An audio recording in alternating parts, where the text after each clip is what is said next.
ಅವರನ್ನು ಈಗ ಮತ್ತೆ ತೊಗೊಂಡಿದ್ದಾರೆ. ಅವ್ರಿಗೆ ನಿಜವಾಗಿಯೂ ಆಡಳಿತದ ಅನುಭವನೂ ಇಲ್ಲೋ ಗೊತ್ತಿಲ್ಲ, ಅದು ಅವ್ರಿಗೆ ನೆಲೆನೇ ಇಲ್ಲ, ಬ್ಯಾಕ್ ಬೋನ್ ಇಲ್ಲ ಅವ್ರಿಗೆ. ಅವ್ರ ಬ್ಯಾಕ್ ಬೋನ್ ಯಾರಾದ್ರೆ ಮೋದಿ ಅವರು. ಅಂಥವ್ರನ್ನ ತಮಗೆ ಬೇಕಾದ್ರೆ ಕುಡಿಸಿದಾರೆ ಅವರು.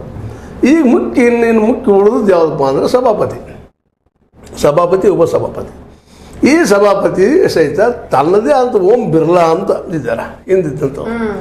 ಅವ್ರನ್ನ ತರಬೇಕು ಅಂದ್ರೆ ತಮ್ಗೆ ಹೆಂಗೆ ಬೇಕಂಗೆ ಕೇಳ್ತಾರೆ ಅವ್ರು. ಯಾಕಂದ್ರೆ ಮೋದಿಯವ್ರು ಹೇಳಿದ್ದೀನಿ ಯಾವುದೂ ಹುಸಿ ಹೋಗಿ ಉಳಿತಿಲ್ಲ ಅವರು ಹಿಂದಿನ ಇದರಲ್ಲೇ ಮಿನಿಸ್ಟರ್ಶಿಪ್ದಲ್ಲೇ. ನೋಡ್ರಿ ನೀವು 150 ಜನ MP ಗಳನ್ನ ಹೊರಗೆ ಹಾಕ್ತಾರೆ. ಮುಂದೆ ರಾಹುಲ್ ಗಾಂಧಿ ಅವರು ಈ ಇದರಲ್ಲೇ ಪಾರ್ಲಿಮೆಂಟ್ದಲ್ಲಿ ಮಾತಾಡಿದಂಥ ಮಾತುಗಳನ್ನು, ಮೋದಾಣಿ ಅನ್ನುವಂಥ ಮಾತುಗಳನ್ನು ಅದಾಣಿ ಮೇಲೆ ಅಟ್ಯಾಕ್ ಮಾಡಿದ್ದಾನೆ, ಮೋದಿಯವ್ರ ಮೇಲೆ ಅಟ್ಯಾಕ್ ಮಾಡಿದ್ದಾನೆ, ಸ್ಪಂಜ್ ಮಾಡಿ ತೆಗೆದು ಹಾಕ್ಬಾರ್ದು, ಗಪ್ ತೆಗೆದು ಹಾಕಿಬಿಡ್ತಾರೆ.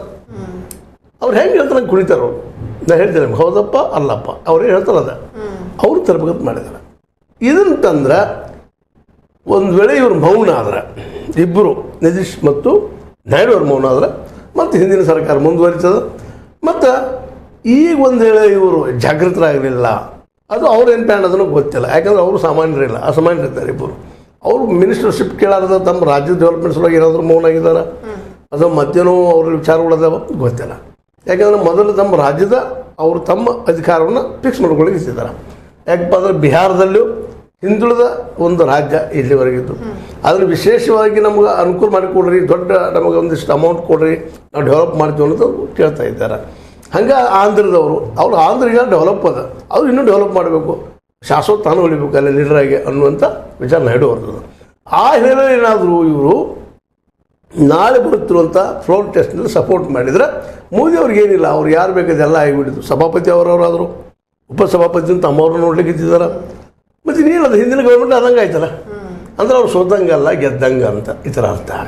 ಹಾಗೆ ಇಂಡಿಯಾದ ಗೌರ್ಮೆಂಟ್ಗೆ ಇಂಡಿಯಾ ಒಂದು ಅಪೋಸಿಷನ್ಗೆ ಏನಿರೋದಪ್ಪ ಅಂದ್ರೆ ಅಪೋಸಿಷನ್ ಮಾಡ್ತಾ ಹೋಗೋದಷ್ಟೇ ಆಗ್ತದೆ.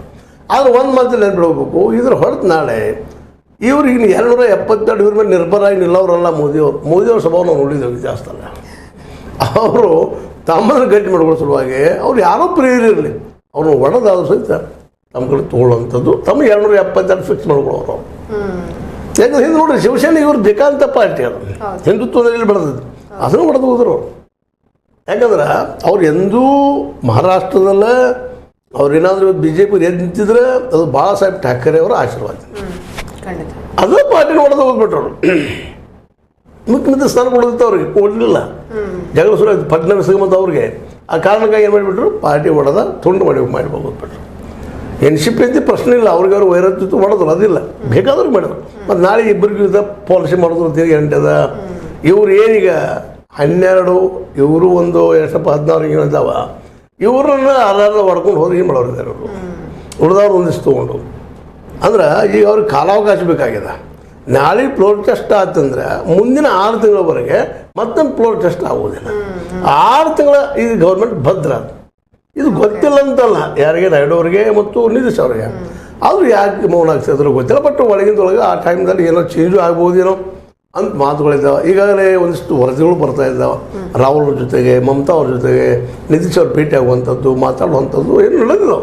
ಅದೇನು ನಡೀತಾ ಇದೆಯೋ ಅದು ಅವ್ರಿಗೆ ಗೊತ್ತು, ಅವರು ಭಯ ಬಿಡ್ತಾ ಇಲ್ಲ.